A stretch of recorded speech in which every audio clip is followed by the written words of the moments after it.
बच्चों, हमने 2 क्लास पहले एक चैप्टर स्टार्ट किया जिसका नाम है ह्यूमन कैपिटल फॉर्मेशन। क्या नाम है? सामने देखो। अभी तक इस चैप्टर में मैंने आपको बताया ह्यूमन कैपिटल का मतलब है स्किल, नॉलेज, एक्सपर्टीज़, आपके पास ये सारी जो चीज़ें हैं इसका स्टॉक। फिजिकल कैपिटल का मतलब है इक्विपमेंट, लैंड, बिल्डिंग, इन सब चीज़ों का स्टॉक। अब ये दोनों तरह के स्टॉक आपके पास है। इसके स्टॉक को क्या बोलते हैं? फिजिकल कैपिटल और ह्यूमन कैपिटल। मैंने आपको कहा था इन दोनों में डिफरेंस पढ़ाया कि फिजिकल कैपिटल जो होती है वो टाइम के साथ डेप्रिशिएट होती है, ह्यूमन कैपिटल डेप्रिशिएट नहीं होती, वो एज के साथ डेप्रिशिएट होती है, लेकिन उसमें अगर अपन हेल्थ और एजुकेशन में इन्वेस्ट करें तो उसे रोका। फिर मैंने आपको कहा ये टेंजिबल है, ये इंटेंजिबल है, इसका बेनिफिट उसी को मिलेगा जो उसके लिए पे करेगा, और ह्यूमन कैपिटल का बेनिफिट पूरी सोसाइटी को मिलेगा। फिर मैंने आप लोगों को बताया कि ह्यूमन कैपिटल को बनाने में हमें कहाँ कहाँ पे खर्चा करना पड़ता है। Sources of human capital. Human capital formation के 5 सोर्स हैं। 5 जगह आपको खर्चा करना है।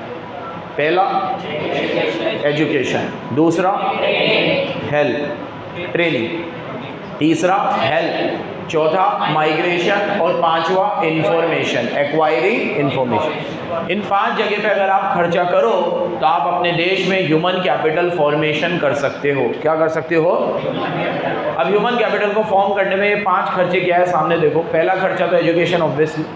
मैंने कल आपको कहा कि एजुकेशन और लिटरेसी में फ़र्क होता है। लिटरेसी का मतलब है ability to read and write, but education is something more than that. Education मतलब प्रॉपर नॉलेज लेना किसी भी चीज़ की। एजुकेशन का मतलब सिर्फ प्राइमरी एजुकेशन, सेकेंडरी एजुकेशन और हायर एजुकेशन नहीं, ये तो है ही। आप अभी किस में हो? सेकेंडरी एजुकेशन में। 5th क्लास तक प्राइमरी एजुकेशन, उसके बाद सेकेंडरी, और 12th के बाद आप जब कॉलेज लाइफ में जाओगे तो वो हायर एजुकेशन। ये एजुकेशन का 3 पिलर है, लेकिन education is something more than that. आज आप किसी बिजनेस में हो, आज अगर आप होटल मैनेजमेंट का कोई कोर्स कर रहे हो, ठीक है, होटल मैनेजमेंट का कोई कोर्स कर रहे हो, एग्रीकल्चर का कोई कोर्स कर रहे हो, ठीक है, ये सब डिग्री कोर्सेज नहीं है। कोई वोकेशनल कोर्स कर रहे हो, इंटीरियर का कोई कोर्स कर रहे हो, इंटीरियर का कोई कोर्स कर रहे हो, ठीक है, आर्किटेक्ट का कोई कोर्स कर रहे हो, तो बहुत सारे ऐसे कोर्स है जो डिग्री कोर्सेज नहीं है, जिसमें आपको फील्ड पे जाके सिखाया जाएगा कि ये काम ऐसे होता है, ये नॉलेज है। अब कोर्स वोर्स को भी बिल्कुल साइड में हटा लो। आप अपने बिजनेस से रिलेटेड ही अलग अलग चीज़ें सीख रहे हो। जैसे पहले आप ये माइक बेचते थे, अब आप सीख रहे हो कि माइक बनता कैसे है। अलग अलग जाके आप अपनी एबिलिटी को यूज़ करके अलग अलग लोगों से मिलकर आप इस माइक के बारे में हर चीज़ खंगाल रहे हो, जिससे आपका बिजनेस और एक्सप्लोर हो सके। तो ये नॉलेज है। तो नॉलेज का मतलब सिर्फ डिग्री कोर्सेज से नहीं है, कहने का मतलब ये है। अब नॉलेज वाइडर है, लिटरेसी नैरो है। फिर मैंने आप लोगों को बताया नॉलेज के एजुकेशन के बाद दूसरी चीज़ आती है ट्रेनिंग। ट्रेनिंग में मैंने आपको 2 तरीके की बताई, एक फुल फ्लैग ट्रेनिंग, एक on the job training. On the job training होता है लर्निंग बाय डूइंग। अरे हाँ, लर्निंग बाय डूइंग। आप सीए करते हो, एमबीए करते हो, डॉक्टर बनते हो, इन तीनों कोर्स में कोर्स के साथ ही आपको काम सिखाया जाता है। डॉक्टर में भी इंटर्नशिप होती है, सीए में भी आर्टिकलशिप होती है, और एमबीए में भी इंटर्नशिप होती है। इसमें आपको सिखाया जाता है कि भैया काम कैसे होता है, ताकि जो चीज़ आपने प्रैक्टिकली थ्योरेटिकली पढ़ी है उसका प्रैक्टिकल एक्सपोजर भी आपको मिले। ऑन द जॉब ट्रेनिंग का बेस्ट एग्जांपल मैंने कल आपको ऑन द जॉब ट्रेनिंग में ज़ीशान का एग्जांपल दिया कि कैसे हमने उसे काम सिखाते भी गए और काम देते भी गए, और आज वो 2 साल के अंदर अंदर बिल्कुल ट्रेन हो गया, डिस्पाइट कि वो कॉमर्स स्ट्रीम से भी नहीं है। तो ट्रेनिंग एक बहुत बड़ा, अब एक तरीके से हमने क्या किया, ज़ीशान का ह्यूमन कैपिटल फॉर्मेशन किया, वो हमारी ह्यूमन कैपिटल बन गई, बना दी हमने उसे। कैसे? ट्रेनिंग से। तीसरा हेल्थ। अगर आप अपना ध्यान रखोगे, 3 तरह के हेल्थ के अंदर मैंने आपको सिस्टम बताए थे, प्रिवेंटिव, क्यूरेटिव और सोशल। प्रिवेंटिव मतलब वैक्सीनेशन, जिसमें आप टीका वीका लगवाते हो, ये सब। क्यूरेटिव मतलब उसे दूर करने के लिए आप जो भी हॉस्पिटल वगैरह में जाते हो। प्रिवेंटिव मेडिकल अगर अच्छा होगा तो क्यूरेटिव की ज़रूरत ही नहीं पड़ेगी, अगर प्रिवेंटिव अच्छा होगा। इसके बाद एक सोशल, जिसमें आप सिर्फ अवेयरनेस फैलाते हो। तो सरकार हेल्थ के ऊपर भी अगर खर्चा करे तो हमारी जनरेशन हेल्दी रहेगी। जनरेशन आजकल तो देखो, आज यूट्यूब एक बहुत अच्छा माध्यम है जिसमें हम लोग अलग अलग हेल्थ से रिलेटेड चीज़ें, मतलब जो डॉक्टर्स होते हैं उन्होंने अपनी कंसल्टेंसी भी फ्री कर रखी है। कितने ऐसे डॉक्टर हैं जो यूट्यूब के ऊपर अलग अलग तरह की कंसल्टेंसी देते हैं, अलग अलग चीज़ को लेकर वीडियोस डालते हैं, ठीक है, और बिल्कुल अवेयर रखते हैं हमें, ये खाना चाहिए, ये नहीं खाना चाहिए, इस समय पे ये चेकअप कराना चाहिए, ठीक है, डायबिटिक हो तो क्या करना चाहिए, ब्लड प्रेशर की प्रॉब्लम हो, ये सब चीज़ें आज के ज़माने में इतना आसान है एक्सेस करना कि किसी का पैसे भी नहीं है, अलग महंगे महंगे डॉक्टर को नहीं दिखा सकते। इन सब चीज़ों को देख के हम अपना ध्यान रख सकते हैं। अगर हम हेल्दी रहेंगे तो ह्यूमन कैपिटल अपने आप फॉर्म होगी। चौथा, माइग्रेशन। माइग्रेशन पे सरकार को खर्च करना चाहिए ताकि अर्बन एरिया से लोग रूरल एरिया से अर्बन एरिया में ना आएँ और इंडिया से विदेशों में ना जाए। इससे क्या हो रही है, हमारी स्किल्ड लेबर बाहर चली जाती है और हमारे पास कुछ भी नहीं बचता, तो हमारी ह्यूमन कैपिटल फॉर्म नहीं हो पाती ड्यू टू माइग्रेशन। और लास्ट, इन्फॉर्मेशन। सरकार को खर्चा करना चाहिए किस पे, इन्फॉर्मेशन, क्योंकि लोगों को इन्फॉर्मेशन हर लेवल पे चाहिए। अपने कॉलेज के लिए इन्फॉर्मेशन चाहिए, कौन सी स्ट्रीम लेना चाहिए, एक बार पढ़ाई कंप्लीट हो गई, एक बार पढ़ाई कंप्लीट हो गई तो उसके बाद हमें अलग अलग कौन से फील्ड में जाना चाहिए, इसके लिए इन्फॉर्मेशन। तो इन्फॉर्मेशन एक बहुत बड़ा टूल है ह्यूमन कैपिटल फॉर्मेशन का। 5 चीज़ें हमने कल डिटेल में पढ़ी। अब यहाँ तक का चैप्टर आपको लर्न हो जाना चाहिए, कल यहाँ तक अब रिवीजन नहीं करेंगे, नया ही पढ़ेंगे। अब आज एक नए टॉपिक की बात करते हैं, एडवांटेज ऑफ, उसके जस्ट नीचे दे रखा है, एक बड़ी अच्छी लाइन लगती है मुझे, मैं बोलता भी हूँ, मैंने इसमें लिखी भी है, an investment in education page you the best return. आप जब भी पैसा किस में लगाते हो, एजुकेशन में, तो उसका रिटर्न हमेशा बेस्ट होता है। मैंने कई बार ऐसे बच्चों को भी देखा है, मतलब कुछ ऐसे बच्चे थे जो 12th के बाद मेरे से बोलते सर हमें सीए करना है। मैंने उनको कहा यार 12th के बाद तुम्हारी जो परफॉर्मेंस थी वो मुझे इतनी सेटिस्फैक्ट्री नहीं लगी, तो मैं तुम्हें डिस्करेज तो नहीं करूँगा, लेकिन अभी तक जो तुमने पढ़ाई करी है उससे तो मुझे नहीं लगता कि तुम कर पाओगे अभी तक की पढ़ाई के साथ। आगे तुम लोग अच्छा करो तो अलग बात है। बच्चों ने बोला सर हम करेंगे। बच्चों ने किया, कुछ कर भी गए, एग्ज़ाम भी पास कर गए, और जिन्होंने एग्ज़ाम पास नहीं किया तो लेकिन मैंने ये देखा कि वो साल 1.5 साल जब वो सीए की पढ़ाई करता है और वो बाहर निकलता है, भले उसका एग्ज़ाम भी पास नहीं हुआ, फिर वो कुछ और कोर्स करेगा, लेकिन वो 1.5 साल में जो डिसिप्लिन उसके अंदर आ जाता है, जो एक लगन आ जाती है, टारगेट्स पूरे करने, हर चीज़ टाइम पे पढ़ना, टाइम पे उठना, टाइम पे सोना, टाइम मैनेजमेंट जो हमारा कोर्स हमें सिखाता है वो कमाल है।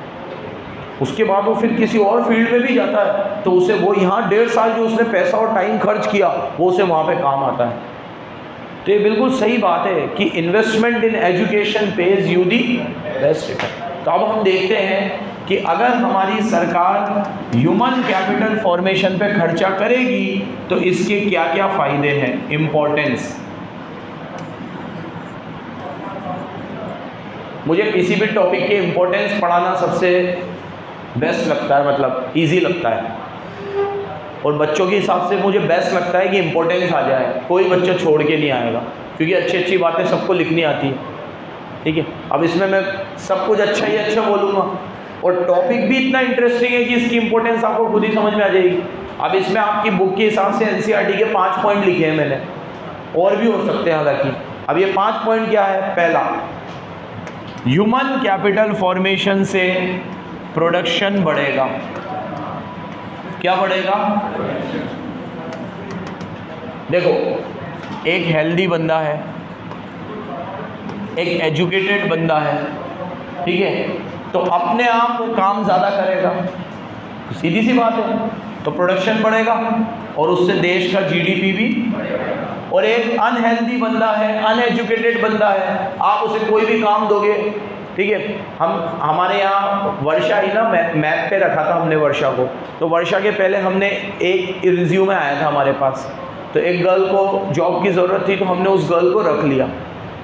अब कहना तो नहीं चाहिए, लेकिन वो मतलब उसे कुछ आता ही नहीं था, उसने टैली भी नहीं सीख रखी थी, कॉमर्स की भी नहीं थी। अब कॉमर्स का तो ज़िशान भी नहीं था, लेकिन वो सब सीख गया, अब उस लड़की को हम कोई भी चीज़ सिखाते वो उल्टा कर देती, फिर बाद में हमें वही काम करना पड़ता। और एक दो बार तो क्या हुआ कि हमारी मैथ थी ना उधर, तो हमें क्या करना पड़ता था, हम 2-3 घंटे सुबह उधर रहते थे, फिर यहाँ आते थे, फिर वहाँ जाते थे, तो ऐसा हमारा अप डाउन चलता रहता था। तो हमने उसको बोल रखा था कि भाई जब हम यहाँ आए तो तू ढंग से ध्यान रखना, क्योंकि बच्चा आया, इंक्वायरी आई, पेरेंट्स आया, तो हम 2 जगह पे तो नहीं रह सकते। तो 2-3 बार हमने क्या देखा, वो सो जाती वहीं पर, जैसे ही हम वहाँ से निकलते वो सो जाती। अब एक बार क्या हुआ कि ऑफिस का एसी ख़राब हो रहा, तो वो क्लासरूम में सो गई। क्लासरूम में गई, अंदर से गेट लगाया, उस टाइम पे क्लास नहीं थी, तो वो सो गई इस तरह की बेंच। हमने कहा भाई ये क्या है? तो फिर हमने कहा भाई आप जाओ, उसका जो भी हिसाब था वो करा, और हमने फ्री किया उसको। भैया अनहेल्दी बंदा, अनएजुकेटेड बंदा, ये कभी ना तो प्रोडक्टिविटी इसकी अच्छी होगी ना प्रोडक्शन अच्छा होगा। इनसे काम कराने में आपको ये लगेगा कि इससे अच्छा तो मैं ही कर लूँ ना। फिर दुकान में भी कई बार ऐसे वर्कर होते हैं, एक बार में सुनते नहीं है, एक बार में समझते नहीं है, तो फिर हमें क्या लगता है, अरे यार इसके साथ कौन बेचा खाएगा, मैं ही कर लेता हूँ ये काम, इसको समझाऊंगा इतनी देर में तो मैं ही कर लूँगा। तो ह्यूमन कैपिटल फॉर्मेशन का सबसे बड़ा फ़ायदा, आपके बिजनेस में हमेशा प्रोडक्शन और प्रोडक्टिविटी दोनों बढ़ेगी, क्योंकि वो काम को जल्दी सीखेगा, जल्दी करेगा, टाइम बचाएगा, फ़ायदा ही होगा आपका, नुकसान तो हो ही नहीं सकता, इसकी कोई नुकसान है भी नहीं। हाँ, इसके साथ कुछ प्रॉब्लम्स है, वो मैं अभी बताऊंगा कि हमारे देश में ह्यूमन कैपिटल फॉर्मेशन क्यों नहीं हो पा रही है, हमारा ह्यूमन रिसोर्स क्यों नहीं बढ़ पा रहा है। पॉपुलेशन तो इतनी ज़्यादा है, फिर भी हमें प्रोडक्टिव लेबर क्यों नहीं मिल रहे, पॉपुलेशन तो ज़्यादा है। तो पूरे वर्ल्ड में जितना भी ह्यूमन कैपिटल है सबसे ज़्यादा हमारा ही होना चाहिए, क्योंकि अब तो हमने चाइना को भी पीछे छोड़ दिया। अब वर्ल्ड के अंदर सबसे हाईएस्ट पॉपुलेशन भारत की है, तो ह्यूमन कैपिटल भी अच्छा होना चाहिए। तो प्रॉब्लम्स है वो बात करेंगे। चलो पहले पढ़ो, अंडरलाइन करो। Knowledgeable and skill worker can make better use of physical capital, result in higher output. Underline कर लो। एक नॉलेजेबल और स्किल वर्कर क्या करेगा, अपनी फिजिकल कैपिटल का ढंग से यूज़ करेगा और आउटपुट ज़्यादा निकालेगा। एजुकेटेड और ट्रेन पर्सन अपनी नॉलेज और स्किल यूज़ करेगा फार्म पे, फैक्ट्री पे, हर जगह। एक हेल्दी बंदा हमेशा इकोनॉमी में कंट्रीब्यूट करेगा अनहेल्दी के मुकाबले। एग्री करते हो? हर चीज़ में तुम देख लो, पाकिस्तान में एक प्लेयर था, अभी उसको वर्ल्ड कप में लेकर आए थे, क्या नाम था उसका, मोटा सा एकदम, आजम खान। अब वो पता नहीं नेपोटिज्म की वजह से आ गया, पाकिस्तान का कोई एक खिलाड़ी था मोइन खान, उसका लड़का था वो, तो उसको ले लिया। अब वो आता, उसको लोग ग्राउंड पे घुसते ही बुली करने लग जाते हैं, उसकी मजाक उड़ा रहे हैं। अब ठीक है, लेकिन देखो शरीर किसी का मेटाबॉलिज्म अलग होता है, उसमें कोई दिक्कत नहीं है, लेकिन आपकी वो एक्टिवनेस ग्राउंड पे दिखनी चाहिए। अब ये तो स्पोर्ट्स की बात है, यहाँ पे एक्टिव होना ही चाहिए। यहाँ पे आप हेल्दी नहीं हो तो आप टिक ही नहीं पाओगे, ये तो स्पोर्ट्स है। लेकिन मैंने उस दिन क्या कहा था, आपके काम में भी, आपका जो भी काम हो, आप अगर हेल्दी हो ना तो आपको हर काम में मतलब एक एंथुसियाज्म ही अलग रहेगा काम करने का, आलस नहीं आएगी, कंटारा नहीं आएगा। कुछ लोगों को देखा है आपने, थोड़ी सी देर काम करते थक जाते हैं, वो है तो हेल्थ के इश्यूज़ है उनको। तो एक हेल्दी पर्सन, इसमें क्या लिखा हुआ है, एक knowledgeable person, healthy person, farm पे हो, फैक्ट्री पे हो कि ऑफिस में हो, वो हर जगह कंट्रीब्यूट करेगा और उससे प्रोडक्शन। पहला पॉइंट एकदम क्लियर है। सेकंड पॉइंट, प्रोडक्टिविटी भी बढ़ेगी। There is a difference between production and productivity. एक हेल्दी बंदा प्रोडक्शन भी बढ़ाएगा और प्रोडक्टिविटी भी बढ़ाएगा। प्रोडक्टिविटी को एफिशिएंसी भी बोल सकते हैं। क्या बोल सकते हैं? देखो, एक प्रोडक्टिव बंदा है, वो कम टाइम में ज़्यादा अच्छा काम करेगा। जैसे इसमें मैं तुम्हें एग्जांपल दूँ वर्षा का। वर्षा काम करते करते 4-5 साल से हमसे एसोसिएट है, तो वो हमारी फील्ड को इतना अच्छा समझ गई है कि वो कुछ काम ऑफिस के हमसे भी बहुत लाख गुना अच्छा करती है। मतलब अगर तुम्हारे ये नोट्स बनाने हैं और ये मैं बनाऊं, तो जितनी देर मुझे 5 घंटे में मैं जितने नोट्स बनाऊंगा, वर्षा वही नोट्स 3 घंटे में बना देगी। वर्षा की प्रोडक्टिविटी इतनी ज़बरदस्त है। क्योंकि वो स्किल्ड हो गई है। अब क्या हो गई है? वो एक्सपीरियंस हो गई है। मैं पढ़ा अच्छा सकता हूँ, मुझे आप पढ़ाने के लिए बोल दो कोई भी चीज़, मैं अपना बेहतर में बेहतर दूंगा, क्योंकि मेरी स्किल इसमें घुस चुकी है अब। लेकिन आप मुझे बोलोगे ये नोट्स बना दो सर, ये कॉपी देख लो, ये टेस्ट पेपर देख लो, इन चीज़ों में ये लोग मेरे से अच्छे हैं सारे। वर्षा है, विशाखा है, कृति है, ये लोग का एक्सपर्टीज़ है अभी इन चीज़ों में, तो इनकी लगातार ये लोग उस पर काम कर रहे हैं ना, तो उससे उनकी प्रोडक्टिविटी भी बढ़ रही है। तो प्रोडक्टिविटी का मतलब होता है कम इनपुट में ज़्यादा आउटपुट। बोलो, कम टाइम में ज़्यादा माल बनाना। बोलो, तो मैं अगर 5 घंटे में नोट्स बनाता हूँ तो वर्षा 3 घंटे में बढ़ा देगी। तो मैं प्रोडक्टिव हूँ कि वर्षा प्रोडक्टिव है? वर्षा प्रोडक्टिव है। लेकिन आप मुझे पढ़ाने का बोलोगे कि ये चीज़ इतने टाइम में कंप्लीट करानी है, मैं करा के दे दूंगा, क्योंकि मैं इसमें प्रोडक्टिव हूँ।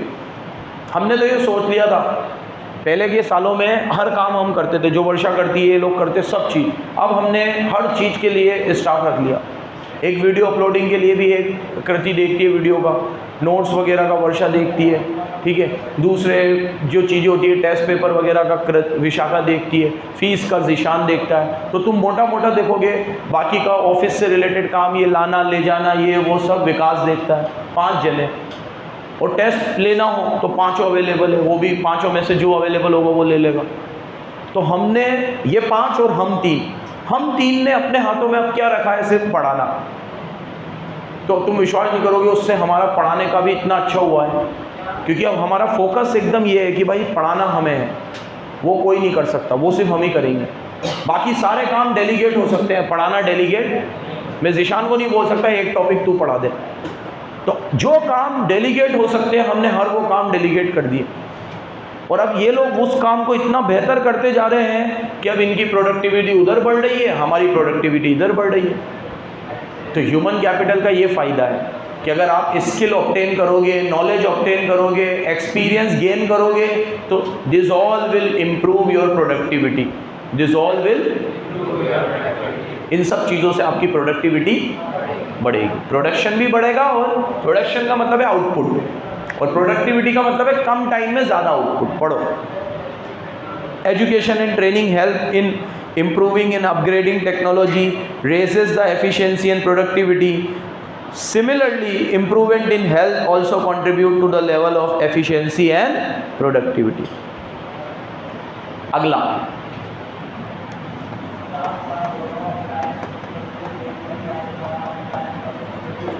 change in outlook and attitude.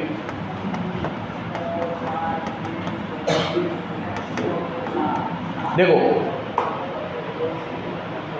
आप लोगों में से कौन कौन बच्चा कोई भी तरह का स्पोर्ट्स खेलता है, सुबह या शाम को या जैसे भी टाइम मिले? ओके, क्या खेलते हो बेटा? बैडमिंटन खेलते हो, आप फुटबॉल खेलते हो, वेरी गुड, फुटबॉल खेलते हो, बास्केटबॉल खेलते हो, वॉलीबॉल खेलते हो, यहाँ से बास्केटबॉल डेली खेलते हो, मतलब डेली या हफ्ते में 3-4 बार खेलते हो। रेगुलर बोल रहा हूँ मैं, regular, once in a while नहीं। क्रिकेट खेलता है और तुम लोग नहीं खेलते, गर्ल्स में कोई नहीं है। अब आप सब मेरी एक बात का जवाब देना, जब भी आप सुबह उठकर फुटबॉल, वॉलीबॉल, क्रिकेट, बास्केटबॉल, कोई भी तरह का स्पोर्ट्स खेलते हो और घर आते हो और उसके बाद अपने रोज़मर्रा के काम में लग जाते हो, जैसे स्कूल जाना, कोचिंग जाना, जो भी जाना, एक एनर्जेटिक फील करते हो, एक अपने आप एक पॉजिटिव वाइब आती है अंदर से कि आज मैं जल्दी उठाऊँ। हालांकि होना चाहिए उल्टा, अगर मैंने कुछ स्पोर्ट्स खेला है तो शरीर में थकान महसूस होनी चाहिए। ये मैं मेरी बात कर रहा हूँ, मतलब मैं तो इससे 100% एग्री करता हूँ। मैं जब सुबह उठता था, अभी 3-4 महीने से तो बारिश है, बिल्कुल खेलना कूदना बंद है, लेकिन जब मैं जाता था तो मैं सुबह खेलने जाने के बाद यहाँ आके कम से कम 9-10 क्लासें लेता हूँ सुबह से रात में। 9-10 क्लासें मेरी होती है, 4 तो तुम्हारी हो जाती है, अकाउंट सीखो, 2-3 सुबह सीए फाउंडेशन की, 2-3 उधर सीए इंटर की, तो 10 क्लासें मेरी लगती है। खेलने जाने के बाद भी मुझे कभी भी ऐसा नहीं लगा कि यार मैं अब अपना ढंग से पढ़ा नहीं पाऊँगा। क्योंकि मैं आज सुबह खेलने चला गया। कभी भी नहीं लगा, कभी भी। और मैं कम से कम 4-5 साल से खेल रहा हूँ। उसके पहले बीच में छोड़ दिया था, स्कूल जाता था। अब स्कूल जब से बंद किया तब से। इस पॉइंट का मतलब ये है कि जब भी आप हेल्दी रहोगे, आप नॉलेज ऑब्टेन करते रहोगे, आपको किसी भी चीज़ को देखने का एटीट्यूड ही चेंज हो जाएगा। एक फ्रेश वाइब आएगी आपके अंदर। और अगर आप अनहेल्दी हो, अपनी शरीर का ध्यान नहीं रख रहे हो, कोई नई चीज़ सीख नहीं रहे हो, आप लोगों को देखकर ही समझ में आ जाएगा ये कैसा डल आदमी है। और अगर आप एजुकेटेड हो, हेल्दी हो, तो लोगों का आपकी तरफ नज़रिया बिल्कुल चेंज हो जाएगा। एक आप कहीं जाके खड़े होगे, ठीक है, कोई जॉब के लिए जाओगे, आपका एटीट्यूड ही बहुत पॉजिटिव दिखेगा। तो ये भी एक फ़ायदा है कि आपका सोसाइटी को लेकर आउटलुक चेंज हो जाता है और सोसाइटी का भी आपको लेकर आउटलुक चेंज हो जाता है। पढ़ो। Knowledgeable, skilled and healthy persons are powerful instrument to change the society. Attitude of these people no longer remain traditional and custom bound. अब इनका एटीट्यूड पहले जैसा ट्रेडिशनल नहीं रहता, एक एटीट्यूड ही चेंज हो जाता है। बोलते ना यार, अबे इसने 4 किताबें क्या पढ़ ली है, इसको कलर आ गया है। लोग बोलते हैं इसको तो बहुत घमंड है, ठीक है। अब लोगों को लग रहा होगा घमंड है, उसको घमंड नहीं लग रहा, ये उसका पॉजिटिव एटीट्यूड है, क्योंकि उसे पता है, उसे वो चीज़ आती है। जैसे आज मैं गया, ये काम तेरे से नहीं हो रहा, 1 मिनट रुक, मैं कर देता हूँ।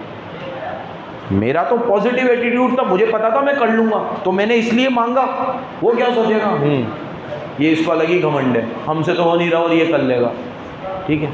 तो मुझे लगता है मैं कर लूँगा, इसलिए मैंने लिया हाथ में।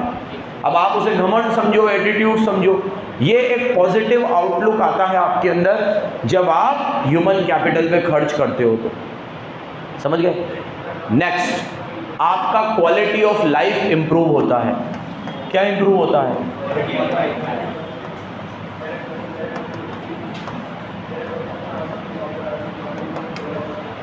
देखो, 50, 60, 70 साल की ज़िंदगी ऊपर वाले ने दी है, तो तुम्हें, मुझे, सबको मिलेगी एक, ठीक है। थोड़ा और ज़्यादा ऊपर वाले ने दिया तो और थोड़ा जी जाएंगे, और थोड़ा कम दिया तो इससे थोड़ा कम। लेकिन अगर हेल्दी रहे, एजुकेटेड रहे, तो ये जो ज़िंदगी ऊपर वाले ने दी है उसको ढंग से बिता पाएंगे। अल्टीमेटली है, ये हमारी लास्ट मंजिल तो नहीं है, ठीक है। ये तो तुम सब अलग अलग रिलीजन, अलग अलग फेथ में मानते हो। हर रिलीजन और हर फेथ में यही कहा गया है, हर रिलीजियस बुक में यही कहा गया है कि ये लास्ट डेस्टिनेशन नहीं है, ठीक है। ये तो एक सफ़र है, मंजिल कुछ और है।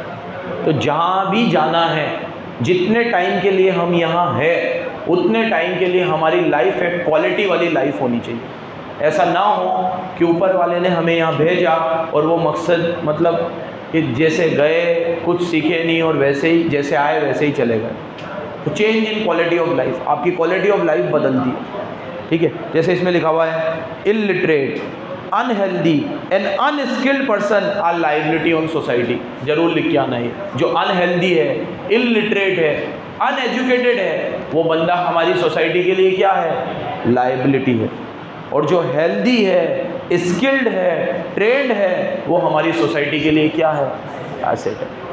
क्या है? एसेट।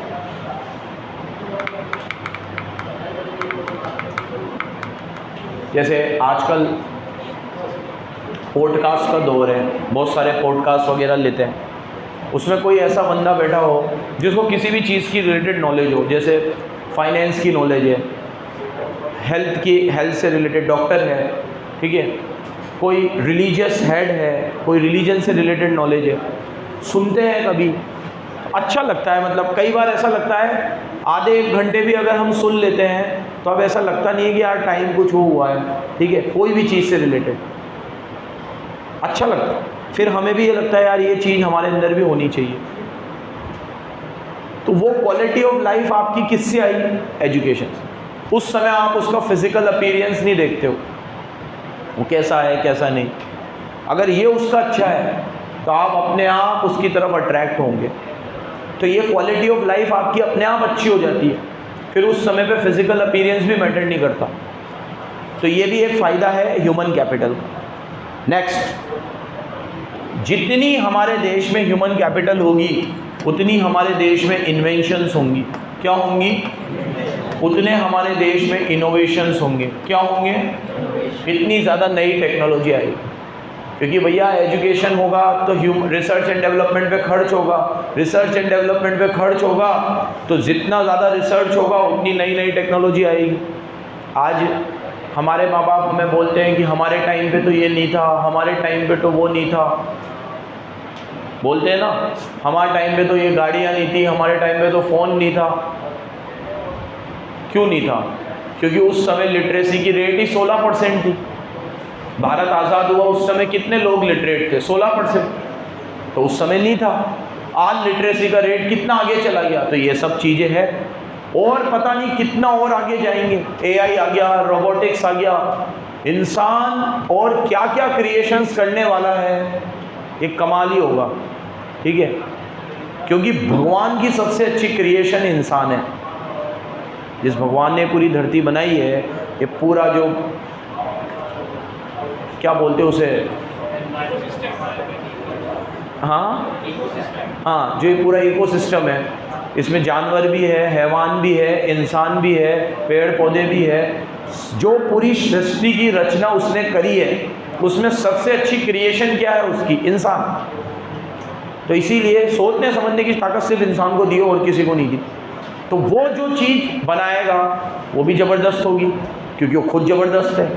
ठीक है, तो इसीलिए जितना बंदा एजुकेशन लेगा, जितना इन नॉलेज के ऊपर पैसा खर्च करेगा, उतनी हमारे देश को क्या देखने को मिलेगी? Inventions and innovation. पढ़ो, human capital formation through expenditure on education, underline करो, facilitate innovation and invention in the areas of production and lead to growth and development of economy. इससे ग्रोथ का, इससे क्या होगा? इकोनॉमी का डेवलपमेंट। ठीक है, एक बार देखो कितने पॉइंट पढ़ा दिए मैंने, ये एकदम इजीली याद हो जाएंगे। 2 पॉइंट जोड़े से याद रह जाएंगे। प्रोडक्शन बढ़ता है, प्रोडक्टिविटी बढ़ती है। ये 2 पॉइंट आराम से याद रह जाएंगे। प्रोडक्शन बढ़ता है, प्रोडक्टिविटी बढ़ती है।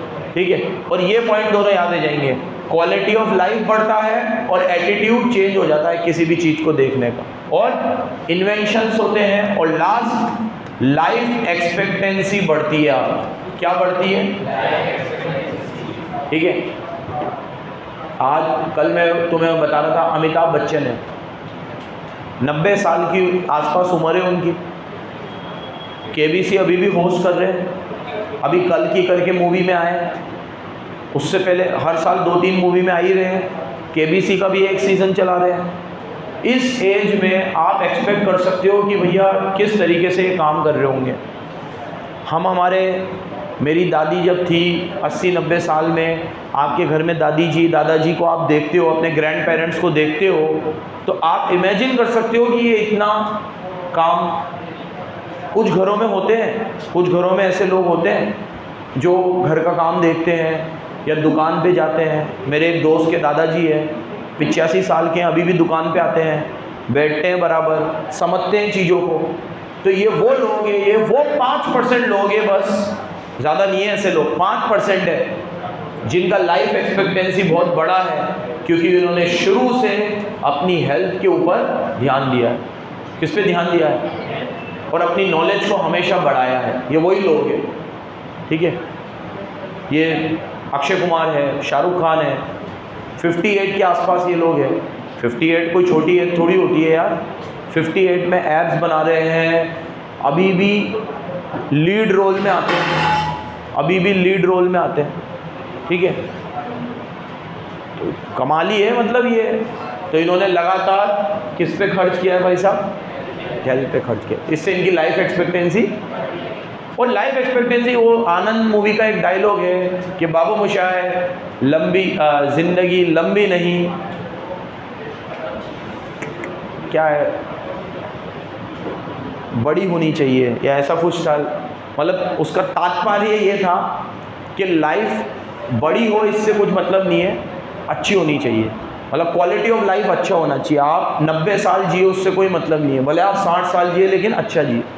मैंने एक वो था, क्या नाम है उसका, मनोज वाजपेयी, उसने कहा कि उससे पूछा कि भाई उसकी भी एज यही 60 के आसपास है, 50-60 है, तो बोला आप एकदम फिट हो। तो उन्होंने कहा कि सर मैं मेरे दादाजी को देखता हूँ, मेरे दादाजी 80-90 तक जिए और जितनी भी साल वो जिए उनकी फिज़िक एकदम मेंटेन थी, पेट बिल्कुल बाहर नहीं था और एकदम, और उन्होंने लास्ट मोमेंट तक भी अपने सारे काम खुद से किए और वो कभी भी बेड नहीं पकड़ा उन्होंने। होता है ना 70-80 के बाद बेड पकड़ लेते हैं, छोटी छोटी चीज़ के लिए मोहताज हो गए, वो कभी किसी के मोहताज नहीं रहे। तो मैं उनसे बातें करता था, तो मैंने उनसे पूछा कि यार उनकी जो लाइफस्टाइल होगी ना मैं वो अडॉप्ट करूँगा।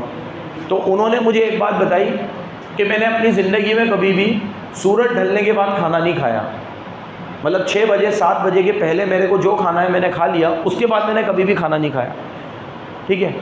तो उन्होंने कहा मैं इसको फॉलो करता हूँ, तो मेरे को भी उसका फ़ायदा मिलता है, क्योंकि हमारे पेट को, डाइजेशन सिस्टम को, उसको डाइजेस्ट करने के लिए समय चाहिए होता है। जैन है, कोई जैन है यहाँ से? जैन है, आप में सिस्टम होता है ना कि सूरज ढलने के पहले खा लो कोई भी खाना, ठीक है, बहुत सही सिस्टम है कि सूरज ढलने के पहले आपको जो खाना खाना है सब खा लो, उसके बाद आप जो खा रहे हो सब जहर है, उसको बनाने में, पचाने में, सब में टाइम लग रहा है।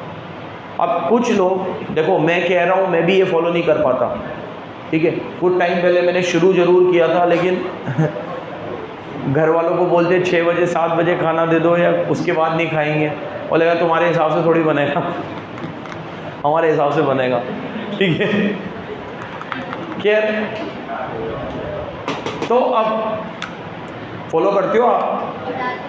दादी करते हो, वही है, बस वही जिएंगे, अपन तो वही है, ख़त्म है अपन तो आप अगर हेल्थ और एजुकेशन पे प्रॉपर खर्च करोगे तो ये भी एक फ़ायदा है कि आपकी लाइफ एक्सपेक्टेंसी बढ़ेगी। और मैं क्या कह रहा हूँ, सिर्फ लाइफ एक्सपेक्टेंसी से कोई मतलब नहीं है। आप देखो, वो ज़िंदगी और मौत तो ऊपर वाले के हाथ में है, उसने किसी को 90 साल की उम्र दी तो किसी को 50 साल में, किसी को 20 साल में भी उठा लिया, वो बात नहीं है यहाँ पे।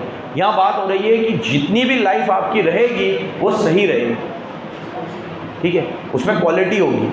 पढ़ो, formation of human capital raise the life expectancy and longevity, it include both long life and healthy life. Underline करो।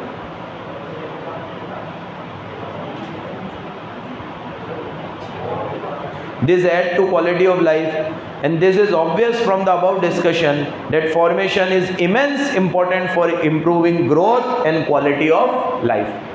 ठीक है, तो इससे हमने देखा कि आपके ह्यूमन कैपिटल के फ़ायदे, एक पीछे भी दे रखा है हायर पार्टिसिपेशन, ये भी सुन लो।